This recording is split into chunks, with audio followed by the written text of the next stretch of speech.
नमस्कार, मैं डॉक्टर रजनीश कुमार आप सभी का एक बार फिर से हार्दिक स्वागत करता हूं। आज के वीडियो लेक्चर में हम बात करेंगे डॉक्टर बच्चन सिंह के अनुसार उपन्यासकार जयशंकर प्रसाद के ऊपर। इसके पहले हमने प्रेमचंद पर बातचीत कर ली है। शुरुआती दौर में हिंदी उपन्यासों के उदय की पृष्ठभूमि क्या रही, भारतेंदु युगीन उपन्यासकार कौन कौन से थे, उनके कौन कौन से प्रमुख उपन्यास थे, इन पर बातचीत कर ली है। और मैं उम्मीद कर रहा हूं कि जिस सीरीज को हम इस समय चला रहे हैं या उस पर बात कर रहे हैं, वो सीरीज आप सभी को अच्छी लग रही होगी और हिंदी उपन्यासों को लेकर आपके कॉन्सेप्ट धीरे धीरे क्लियर हो रहे होंगे और किस तरीके से प्रामाणिक पुस्तकें पढ़ी जाती हैं, उनका अध्ययन किया जाता है, वो सारी चीजें आपके दिमाग में बैठ रही होंगी। जब हम जयशंकर प्रसाद का नाम लेते हैं तो सबसे पहले हमारे दिमाग में उनका कवि रूप आता है और जो भी खास रचनाएं आंसू, लहर, कामायनी हमारे दिमाग में अचानक कौंधने लगती हैं। कवि रूप के अलावा जयशंकर प्रसाद का जो रूप रहा, नाटककार के तौर पर उनको जाना जाता है और तमाम इनके नाटक चंद्रगुप्त, स्कंदगुप्त, ध्रुव स्वामिनी आपके दिमाग में आने शुरू हो गए होंगे। साथ में जयशंकर प्रसाद के उपन्यासकार व्यक्तित्व को लेकर हम आज विस्तार से चर्चा करेंगे ही। जयशंकर प्रसाद ने कई महत्वपूर्ण कहानियां लिखी, जिसमें कि हमने एमपीपीएससी के दौरान एक कहानी पुरस्कार की चर्चा आप लोगों से की थी। और जयशंकर प्रसाद की कुछ कहानियां हैं, गुंडा, आकाशदीप, आप सभी कहीं न कहीं पढ़े होंगे। इसके अतिरिक्त जयशंकर प्रसाद ने निबंधों में भी अपना महत्वपूर्ण रोल निभाया है उसके लेखन में। तो आप देख रहे हैं कि जिस भी लेखक के ऊपर हम बातचीत करने जा रहे हैं, वो लेखक बहुआयामी व्यक्तित्व के धनी रहे, चाहे कविता हो, नाटक हो, उपन्यास, कहानी, निबंध, सभी क्षेत्रों में। तो बच्चन सिंह अपने हिंदी साहित्य का दूसरा इतिहास में जयशंकर प्रसाद का उपन्यासकार के तौर पर कैसे मूल्यांकन करते हैं, उस पर हम चर्चा करेंगे। वो लिखते हैं कि जयशंकर प्रसाद, जिनका जन्म 1889 ईस्वी में हुआ और निधन 1937 में, मूलतः कवि हैं। जब भी जयशंकर प्रसाद की चर्चा की जाती है तो एक कवि के रूप में ज्यादा इनको हम प्रसिद्धि देखते हैं, या फिर कवि के रूप में ही पहले इनका रूप हमारे मन में आता है।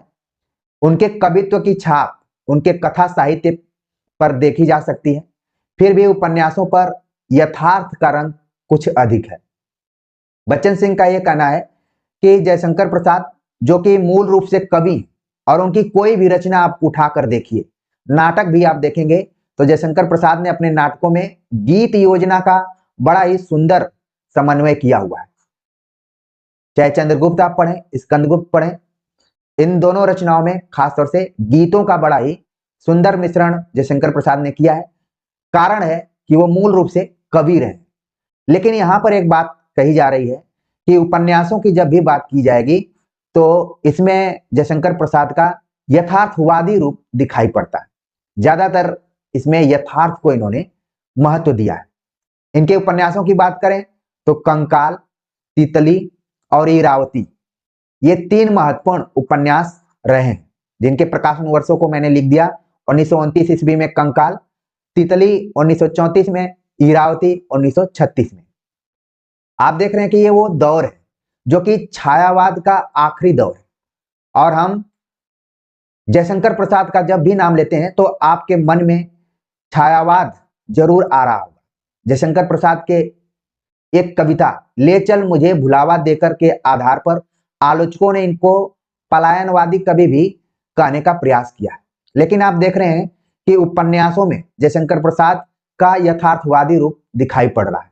और ये वक्त है जिस समय प्रेमचंद ने कर्मभूमि, कफन और गोदान जैसी रचनाओं को लिखा था।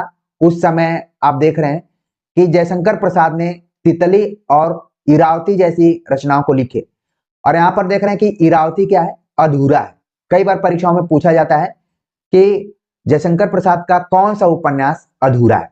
तो आप देख रहे हैं कि ज्यादा उपन्यास नहीं है जयशंकर प्रसाद के, मुख्य रूप से तीन ही उपन्यास है। कंकाल जो उपन्यास है ठेठ यथार्थ परक है।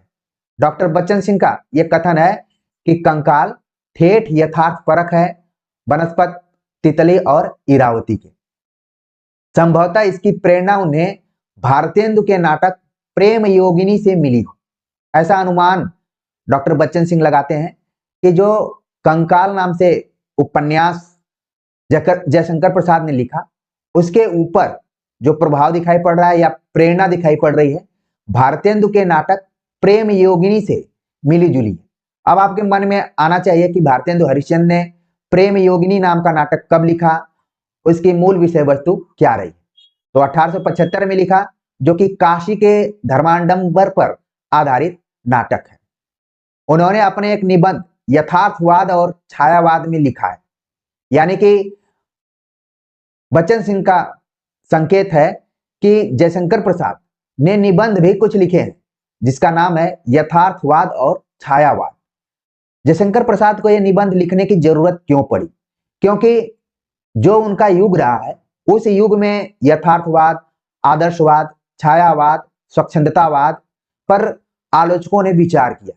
तो कुछ आलोचकों ने इस पर संकुचित मानसिकता के दृष्टिकोण से विचार किया, तो कवियों को भी बीच में आकर आलोचनात्मक विवेक का प्रयोग करना पड़ा। इसलिए आप देख रहे हैं कि जयशंकर प्रसाद जैसे कवि को भी निबंध लिखना पड़ा, यथार्थवाद और छायावाद क्या है। उसमें जिक्र उन्होंने किया है कि श्री हरिश्चंद्र ने राष्ट्रीय वेदना के साथ ही जीवन के यथार्थ रूप का भी चित्रण आरंभ किया था। प्रेम योगिनी में इस ढंग का पहला प्रयास है, और देखी तुम्हारी काशी वाली कविता को भी इसी श्रेणी का समझता हूं। तो जयशंकर प्रसाद अपने उपन्यास कंकाल के बारे में लिख दिया कि उनको कहां से प्रेरणा मिली है। मान लीजिए कोई एक्सपर्ट बहुत ही गंभीरता से जयशंकर प्रसाद के उपन्यासों को पढ़ रहा है और हिंदी साहित्य का दूसरा इतिहास पढ़ रहा है, तो हो सकता है कि यहां से सवाल पूछा जा सकता है कि जयशंकर प्रसाद ने कौन सा उपन्यास भारतेंदु के नाटक प्रेम योगिनी से प्रेरित होकर लिखा है। बस सवाल आने की देरी है। जो भी विद्यार्थी यहां पर इस लेक्चर को देख रहे होंगे, सुन रहे होंगे, वो तुरंत बता देंगे कि भारतेंदु के नाटक प्रेम योगिनी से प्रभावित होकर कंकाल नामक उपन्यास लिखा गया है। और जो विद्यार्थी मान लीजिए दूसरी जगह पढ़ रहे हैं, दूसरी किताबों को पढ़ रहे हैं, तो ऐसे प्रश्नों को देखकर वो घबरा जाएंगे कि आखिरकार ये प्रश्न कहां से बना है, जबकि आप जान रहे हैं कि प्रश्न प्रामाणिक पुस्तक हिंदी साहित्य का दूसरा इतिहास से ही बना हुआ है। आगे लिखते हैं कि प्रेम योगिनी में काशी तीर्थ की धार्मिक रामनामी को उतारकर उसे नंगा कर दिया गया है। प्रसाद ने प्रयाग, काशी, हरिद्वार, मथुरा, वृंदावन आदि तीर्थ स्थानों को अपनी कथा का केंद्र बनाया है। इन तीर्थों के मठों, मंदिरों, मेलों ठेलों में होने वाले धार्मिक अत्याचारों में लिप्त बाबा लोगों को प्रसाद ने नंगा ही नहीं किया है, बल्कि इन धार्मिक संस्थाओं पर भी गहरा प्रहार किया है। ये वो जयशंकर प्रसाद जिनको कि हम छायावादी कवि के रूप में देखते हैं, वे अपने उपन्यासों में एक अलग अवतार में दिखाई दे रहे हैं, जो कि एकदम से यथार्थ परक अपना व्यक्तित्व दिखा रहे हैं। तो इन सारी चीजों पर उन्होंने गहरा प्रहार किया। सारा अधर्म तो इन तीर्थों में ही होता है, इसकी शिकार मुख्यतः स्त्रियां होती हैं। इस तरह के अत्याचारों में हिंदू धर्म के ठेकेदार ही संलग्न नहीं है, इस्लाम और ईसाई धर्म के मुल्ला और पादरी भी। किसी एक धर्म को इन्होंने निशाना नहीं बनाया, केंद्र में नहीं रखा, बल्कि जितने भी धर्म उसमें जो अत्याचार, आडंबरों की चर्चा की गई है, उस पर भी सवाल उठाया है। कभी इन संस्थाओं की भूमिका समाज निर्माण में सहायक रही होगी, पर इस समय तो उनके ध्वंस में ही मानवीय भेदभाव और अत्याचार समाप्त हो सकते हैं। धर्म संघ की स्थापना को वे एक ढोंग कहते हैं। इसी धर्म संघ की छत्र छाया में धर्म की ध्वजा उठाए पापी महात्मा बन बैठे, और इसके नीचे समाज का कंकाल पड़ा है। कंकाल जब मैं कह रहा हूं तो आपने मनुष्य का कंकाल देखा होगा, मतलब कि केवल उसकी हड्डी रूपी संरचना ही बची है, यानी कि उसका बहुत ही शोषण हो चुका है। कंकाल से आपके दिमाग में एक बिंब तो बनना ही चाहिए कि किस तरीके का कंकाल होता है। तो आप देख रहे हैं कि कंकाल जो उपन्यास का नाम जयशंकर प्रसाद ने चुना है, वो बहुत ही सोच समझ कर चुना है, और उन्होंने बताया कि किस तरीके से धर्म की आड़ में जो अत्याचारी हैं, पाप करने वाले लोग हैं वो क्या बनकर बैठे हैं, महात्मा बनकर बैठे हैं, और इसी के नीचे समाज का कंकाल पड़ा हुआ है। तो जब ये लेक्चर आप देख रहे हैं तो आपके मन में जरूर एक बार आ रहा होगा कि समय मिलेगा तो मैं कंकाल जरूर पढ़ूंगा कि क्या इसमें कथा वस्तु है। ठीक है, तो चलिए अभी तो सामान्य जानकारी आप रखिए, आगे लिखते हैं कंकाल पर ही चर्चा करते हुए। इनके सभी पात्र नाजायज संतानें हैं, फिर भी घंटी, तारा, विजय ये पात्रों का नाम है। आदि के अनेक अपने व्यक्तित्व हैं। घंटी, यमुना, तारा सभी स्त्री की करुणा या करुण यंत्रणा के लिए उत्तरदायी पुरुष समाज पर व्यंग करती हैं। जयशंकर प्रसाद, जैसा कि आपने कामायनी इनकी पढ़ी होगी, जिसमें कि ईड़ा और श्रद्धा की भी चर्चा इन्होंने की है। साथ में आप देख रहे हैं समानांतर कामायनी से पहले की रचना है कंकाल। ठीक है, 1929 में, उस जमाने में इन्होंने स्त्रियों की स्थिति को ध्यान में रखते हुए इस उपन्यास को लिखा, और लिखा कि स्त्री की करुण यंत्रणा के लिए उत्तरदायी पुरुष समाज पर व्यंग करती जो भी स्त्रियां हैं। और पात्रों का नाम आप देख रहे हैं लिखा हुआ है घंटी, यमुना और तारा। सवाल पूछा जा सकता है कि ये किस उपन्यास के पात्र हैं, तो आप तुरंत बता देंगे कि कंकाल के। आगे बच्चन सिंह लिखते हैं कि प्रसाद भी एक संघ, भारत संघ की स्थापना कराते हैं उपन्यास में, जिसमें प्राकृतिक आकांक्षाओं की पूर्ति के लिए अवकाश है। मठों मंदिरों से कुछ होने वाला नहीं है। यदि कुछ हो सकता है तो व्यक्ति के आंतरिक परिवर्तन द्वारा, यही धर्म है। तो आप देख रहे हैं कि किस तरीके से जयशंकर प्रसाद ने कंकाल में यथार्थवादी दृष्टिकोण से पूरा चित्रण किया हुआ है। अब इनके दूसरे उपन्यास पर बात करें तो उसका नाम है तितली। उपन्यासों का नाम भी आप देख रहे हैं कि अलग ढंग का है। कंकाल से आपके दिमाग में वो संरचना आ गई। अब तितली, तितली शब्द का प्रयोग आपने गोदान में भी पढ़ा होगा। प्रेमचंद मालती के लिए शब्द प्रयोग करते हैं कि बाहर से मधुमक्खी है, अंदर से तितली है। आपको वो कोटेशन याद आ गया होगा जो मैं बताना चाह रहा हूं। तो अचानक ये शब्द जयशंकर प्रसाद के मन में नहीं आया, बल्कि वो दौर चल रहा है। ठीक है, तो तितली नाम से इन्होंने उपन्यास लिखा सन 1934 ईस्वी में। हो सकता है कि जयशंकर प्रसाद के इस तितली शब्द से प्रभावित होकर गोदान में प्रेमचंद ने प्रयोग किया होगा। तितली, आप लोगों ने तितलियों को उड़ते हुए देखा होगा, जो कि चंचलता के लिए जाने जाते हैं। उपन्यास कंकाल से भिन्न भूमि पर प्रतिष्ठित है, यानी कि जो कंकाल की विषय वस्तु है उससे एकदम अलग है तितली उपन्यास। कंकाल धर्माडंबर से ही संबद्ध होने के कारण एकांगी हो गया है, जबकि तितली किन्हीं अंशों में प्रेमचंद की परंपरा का उपन्यास है। प्रेमचंद की परंपरा का उपन्यास मतलब कि नारी, किसान, देश, दलित उत्थान, ठीक है, और जो भी उद्योगपतियों का अत्याचार है, जमींदारों का अत्याचार है, उन सभी उपन्यासों की परंपरा का उपन्यास है तितली। इस कथन को ध्यान में रखिए, इसीलिए मैंने इसको थोड़ा सा बोल्ड किया हुआ है कि पूछा जा सकता है कि किसका कथन है कि कंकाल धर्माडंबर से ही संबद्ध होने के कारण एकांगी हो गया है, जबकि तितली किन्हीं अंशों में प्रेमचंद की परंपरा का उपन्यास है। किसका कथन है? तो अब तो मुझे पूरी उम्मीद है कि आप सब बता देंगे कि बच्चन सिंह का है। इससे भी ज्यादा महत्वपूर्ण है कि कंकाल यथार्थ परक है तो तितली आदर्श परक। जबकि आप देख रहे हैं कि 1929 के बाद का जो समय है वो धीरे धीरे प्रगतिवाद, यथार्थवाद के और करीब होता जा रहा है। लेकिन न जाने कि 1934 में जयशंकर प्रसाद आदर्श के तरफ मुड़ रहे हैं, यानी कि वो जो दौर है आदर्श, आदर्शमुख यथार्थवाद, यथार्थवाद के बीच में एकदम से दोलन गति कर रहा है। इस कथन को जरूर ध्यान में रखिए कि किसका कथन है। कंकाल यथार्थ परक है तो तितली आदर्श परक। किसका कथन है? तुरंत आप बता देंगे, बच्चन सिंह का। तितली में ढहती हुई सामंती व्यवस्था, जमींदारी प्रथा की दुर्बलताएं, ग्रामीण समाज की सरलता और स्वार्थ वृत्ति, सम्मिलित कुटुंब की विकृतियां, त्योहारों के उत्सव आदि का चित्रण हुआ है, पर यह समस्याएं गौण है।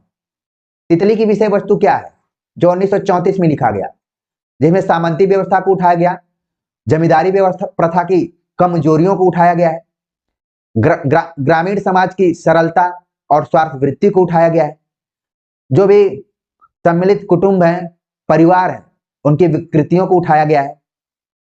आगे चलकर आप देख रहे हैं कि तितली के 1 साल बाद जयशंकर प्रसाद ने एक महाकाव्य लिखा जिसका नाम है कामायनी। और कामायनी एक पुनर्विचार नाम से मुक्तिबोध ने आलोचनात्मक किताब लिखी और 20 वर्षों के अध्ययन के बाद इस किताब को मुक्तिबोध ने लिखा था। कामायनी एक पुनर्विचार। तो कहीं ना कहीं आप देख रहे हैं कि जहां तितली में जो कि उपन्यास है, इसमें सामंती व्यवस्था, जमींदारी प्रथा की दुर्बलताएं और सारी चीजों को जयशंकर प्रसाद उठाते हैं, वहीं कामायनी में भी मुक्तिबोध ने सामंती व्यवस्था के ढहने की चिंता को लेकर जोड़ा हुआ है। ठीक है, तो जब समय मिलेगा तो कामायनी एक पुनर्विचार आप पढ़ेंगे तो मुक्तिबोध जयशंकर प्रसाद के बारे में और कामायनी के बारे में क्या सोचते हैं, बड़ा ही अलग ढंग का विवादित मुद्दा रहा है। ठीक है, तो मैंने जोड़ दिया कि केवल 1 साल का, यानी कि आप देख रहे हैं कि कोई भी रचनाकार जो है वो किसी विधा में लिख रहा हो, लेकिन उसकी सभी विधाएं एक दूसरे से जुड़ी हुई। मेरा कहने का मतलब ये है कि कोई भी रचनाकार किसी दूसरी विधा में अलग ढंग का हो, किसी दूसरी विधा में अलग ढंग का हो, ऐसा नहीं होता है। वो जीवन भर अपने जीवनानुभव और रचनात्मक अनुभव दोनों से जूझता रहता है। अब आगे लिखते हैं बच्चन सिंह कि मुख्य समस्या है भारतीय जीवन दृष्टि को लेकर चलने वाली तितली और पाश्चात्य जीवन दृष्टि को लेकर चलने वाली शैला की टकरार। इस उपन्यास की जो 2 स्त्री पात्र हैं, एक है तितली और एक है शैला। शैला जो कि भारतीय जीवन दृष्टि के अनुसार चलने वाली है, यानी कि पारंपरिक ढंग की, और जो शैला है ये पाश्चात्य जीवन दृष्टि को लेकर चलने वाली है। इन दोनों व्यक्तित्वों में क्या है, टकराहट है। इसमें भारतीय जीवन के जीवन दर्शन की विजय होती है। और न जाने क्यों मेरे दिमाग में आ रहा हो और आपके भी दिमाग में आ रहा होगा कि आप जब कामायनी पढ़ेंगे तो कामायनी में एक तरफ है श्रद्धा और दूसरी तरफ है ईड़ा। इन दोनों के बीच में भी क्या है, टकराहट है। और अंत में जयशंकर प्रसाद का जो झुकाव है वो श्रद्धा के तरफ ही है और वो पूरे कामायनी में आनंदवाद की स्थापना करते हैं। आपने, इसलिए मैं कह रहा हूं कि किसी भी रचनाकार को आप पढ़िए तो समग्रता में सभी रचनाओं को जोड़कर पढ़िए। बात हम कर रहे हैं उपन्यासकार जयशंकर प्रसाद के ऊपर, लेकिन कहीं न कहीं उनकी कामायनी भी आपको देखने को मिल रही है। आगे बच्चन सिंह लिखते हैं कि कंकाल में इंद्रिय परिग्रह है तो तितली में अपरिग्रह। तितली, मधुवन, इंद्रदेव आदि अद्भुत संयमी है। शैला में इंद्रिय विकार अवश्य है पर उसमें भी परिष्कार आ जाता है, यानी कि इसका भी क्या होता है, हृदय परिवर्तन होता है। इसीलिए इसको कहा गया आदर्श परक। जब किसी का हृदय परिवर्तन हो जाए तभी ये मानकर चलिए कि वो किसी को अपना आइडियल मान रहा है। आगे लिखते हैं कि तितली कामायनी की श्रद्धा है। जो बात मैं कह रहा था ऊपर, तितली कामायनी की श्रद्धा है और शैला चंद्रगुप्त मौर्य की कार्नेलिया है। तो आप देख रहे हैं कि नाटक को भी यहां पर बच्चन सिंह ने जोड़ दिया कि जहां तितली कामायनी की श्रद्धा है और शैला क्या है, चंद्रगुप्त नाटक की कार्नेलिया है। अब कार्नेलिया का क्या चरित्र रहा है वो आप जब समझेंगे तभी शैला को समझ पाएंगे। लेकिन तब तक के लिए आप इस कथन को जरूर ध्यान में रखिए कि ये बच्चन सिंह का कथन है, तितली कामायनी की श्रद्धा है और शैला चंद्रगुप्त मौर्य की कार्नेलिया। किसका कथन है, बच्चन सिंह का। लिखते हैं कि तितली शैला से कहती है, तुम धर्म के बाहरी आवरण में अपने को ढककर हिंदू स्त्री बन गई हो किंतु उसकी संस्कृति की मूल शिक्षा भूल रही हो। हिंदू स्त्री का श्रद्धापूर्ण समर्पण उसकी साधना का प्राण है। तितली शैला से कहती है कि तुम भले आवरण धारण कर लियो, पहन लियो, यानी कि ये जो बाहरी दिखावा इसको जरूर कर रही हो, लेकिन मूल क्या है, श्रद्धापूर्ण समर्पण। वो है तभी माना जाएगा कि तुम हिंदू संस्कृति और सभ्यता को अपनाई। तो यहां पर देख रहे हैं कि भारतीय और पाश्चात्य दोनों टकराहटों को दिखाया गया है। आगे लिखते हैं, कामायनी की श्रद्धा भी बार बार इस समर्पण को रेखांकित करती है। धर्म के बाहरी आवरण का पर्दाफाश तो कंकाल में किया जा चुका है, यहाँ पर भी प्रसाद आवरण को हटाकर सत्य की खोज करते हैं, किंतु श्रद्धापूर्ण आत्मसमर्पण बुद्धिवाद के विरुद्ध छायावादी आदर्श है। नारी की चरम साधना यही है क्या, सवाल उठा रहे हैं बच्चन सिंह। क्योंकि आप देख रहे हैं कि कामायनी में जहां ईड़ा बुद्धि का प्रतीक है, वहीं श्रद्धा जो है वो हृदय का प्रतीक है। और ये बताया गया कि बुद्धि पर हृदय क्या है, भारी है। अभी भी कई बार आप अपने निर्णयों को लेते हैं तो कई बार बुद्धि से आप निर्णय लेते हैं, कई बार अपने दिल की आवाज सुनते हैं। अपने दिल की आवाज सुनते हैं, क्या इस चैनल से हम जुड़ेंगे तो फला परीक्षा को पास कर पाएंगे। जब बुद्धि से आप सोचते हैं तो आपको लगता है कि नहीं, निसंदेह अगर कोई चीज बताई जा रही है उसको हम अमल में लाएंगे, उसका उपयोग करेंगे तो निश्चित तौर पर हम किसी भी परीक्षा में सफल हो जाएंगे। तो कई बार हृदय और बुद्धि दोनों में क्या होता है, द्वंद्व सा हो जाता है। मुझे कई विद्यार्थी कमेंट्स करते हैं और मुझे कभी कभी हंसी भी आती है। वो लिखते हैं कि अगर मैं सारी वीडियो आपकी देख लूंगा या लूंगी तो क्या मैं फला परीक्षा में सक्सेस हो जाऊंगी, सफल हो जाऊंगी या हो जाऊंगा। तो मुझे समझ में नहीं आता है कि मैं क्या उत्तर दूं, क्योंकि हम तो इसीलिए आए हुए हैं कि सब्जेक्टिव रूप में, ऑब्जेक्टिव रूप में, प्रैक्टिस के तौर पर, मोटिवेटिव रूप में आपको आपके लक्ष्य की तरफ पहुंचाना ही है। ठीक है, तो हृदय और बुद्धि में हमेशा द्वंद्व होता रहता है। इन रचनाओं में भी वही बातें बताई जा रही हैं। आगे बच्चन सिंह लिख रहे हैं कि शैला का चरित्र आधुनिक और मनोवैज्ञानिक है।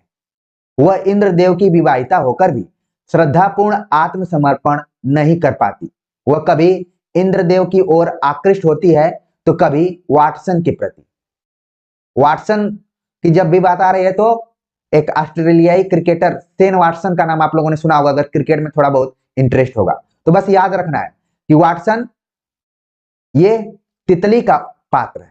इसमें एक तरफ इंद्रदेव है तो दूसरे तरफ वाटसन है।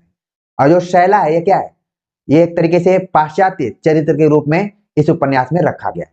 जयशंकर प्रसाद की एक खास विशेषता है कि वो अपने रचनाओं में विदेशी पात्रों को भी रखते हैं। जैसे आपने चंद्रगुप्त पढ़ा होगा तो उसमें कार्नेलिया है और भी ढेर सारे लोग। तो यहाँ पर वाटसन आ गया। वह जिस रूप में है उस रूप में उसे स्नेह करने को कोई तैयार नहीं है। लोग आवरण चाहते हैं। यह अलगाव, अकेलापन इसलिए है कि वह पति से अद्वैतता नहीं स्थापित कर पाती, पर तितली का जादू चल जाता है। शैला भी श्रद्धापूर्ण आत्मसमर्पण कर देती है। इस आदर्श के बावजूद शैला के भटकाव का मनोवैज्ञानिक महत्व है। जैनेन्द्र और अज्ञेय के उपन्यासों में इसकी अभिव्यक्ति देखी जा सकती है। बात अभी जयशंकर प्रसाद की चल रही थी, तब तक बच्चन सिंह को जैनेन्द्र और अज्ञेय के उपन्यासों की भी याद आती है। इनके उपन्यासों में खासतौर से मनोविश्लेषणात्मक ढंग से चित्रण किया जाता है और स्त्री के मन में क्या चल रहा है, उसके अंदर क्या गुत्थियां चल रही हैं, उसको सुलझाने का प्रयास रहा है इन दोनों उपन्यासकारों में। तो कह रहे हैं कि जो शैला है उसका जो भटकाव है वो मनोवैज्ञानिक तरीके का है, और मनोवैज्ञानिक के लिए जयशंकर प्रसाद नहीं जाने जाते हैं बल्कि जैनेन्द्र और अज्ञेय जाने जाते हैं। ठीक है, लेकिन समकालीन है और उस जमाने में ये लोग एक दूसरे से परिचित भी रहे हैं, तो प्रभाव दिखाई पड़ता है अपने युग का भी, अपने साथियों का भी।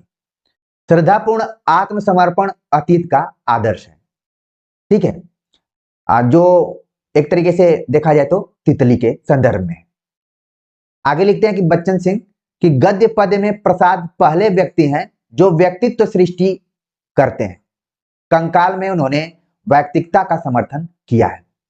जब आप पढ़ेंगे उपन्यास तो देखेंगे कि प्रेमचंद के उपन्यासों में केंद्र में समाज है। ठीक है, लेकिन प्रसाद के उपन्यासों में आप देखेंगे कि समाज न होकर बल्कि व्यक्ति है। और आगे चलकर अज्ञेय की रचनाओं को पढ़ेंगे या फिर जैनेन्द्र की रचनाओं को पढ़ेंगे तो यही व्यक्ति और समाज के बीच में जो द्वंद्व है उसको इन रचनाकारों ने सामने रखा है। खासतौर से अज्ञेय इसके लिए काफी जाने जाते हैं। तो यहां पर आप देख रहे हैं कि उपन्यास में भी दो स्कूल आपके सामने दिख रहे हैं, एक प्रेमचंद का स्कूल है और दूसरा स्कूल जयशंकर प्रसाद का। कहा जा रहा है कि गद्य पद्य में, चाहे वो गद्य की बात की जाए चाहे पद्य की बात की जाए, प्रसाद पहले व्यक्ति हैं जो व्यक्तित्व सृष्टि करते हैं, यानी व्यक्ति को केंद्र में रखते हैं। कंकाल में उन्होंने व्यक्तिकता का समर्थन किया है। तितली में धामपुर का सुधार समूह द्वारा नहीं, अलग अलग व्यक्तियों द्वारा होता है। तितली क्योंकि मैंने बताया कि आदर्शवादी उपन्यास है, तो इसमें जो भी सुधार हुआ है ये किसी समूह द्वारा या समाज द्वारा नहीं हुआ, बल्कि अलग अलग व्यक्तियों द्वारा हुआ है। इन सारे कथनों को आप ध्यान में रखिए, ठीक। तो इस तरीके से हमने जयशंकर प्रसाद के जो मुख्य उपन्यास हैं, आपके मन में आ रहा होगा कि इरावती पर आपने तो कुछ बताया नहीं, उसके प्रकाशन वर्ष को जरूर मैंने बताया, लेकिन अधूरा उपन्यास रहा है, इतनी जानकारी रखिए। और यही सवाल भी पूछा जाता है, ठीक है। और जो डॉक्टर बच्चन सिंह ने अपने हिंदी साहित्य का दूसरा इतिहास में लिखा है, उतना ही मुझे बताना है, ताकि ये सीरीज की विश्वसनीयता बनी रहे। पता चला कि मैं कुछ अपने से जोड़कर बताऊंगा तो फिर ये विश्वसनीयता नहीं बनी रहेगी, क्योंकि आप लोग जुड़े हैं विश्वास के नाम पर, विश्वास के कारण जुड़े हैं आपसे, तो उसको बनाना मेरा सबसे बड़ा दायित्व है। तो उम्मीद है कि उपन्यासकार जयशंकर प्रसाद कैसे रहे, उनके उपन्यास किन विषय वस्तुओं पर रहे, कौन कौन से पात्र रहे, उनको आप अच्छे से समझ गए होंगे। डॉक्टर बच्चन सिंह ने जयशंकर प्रसाद के उपन्यासों का मूल्यांकन कैसे किया है, कौन कौन महत्वपूर्ण कथन है उनके, वो सारी चीजें आपके मन मस्तिष्क में बैठ गई होंगी। आपके कमेंट्स का मुझे इंतजार रहेगा। मिलते हैं एक नए टॉपिक के साथ, तब तक के लिए नमस्कार।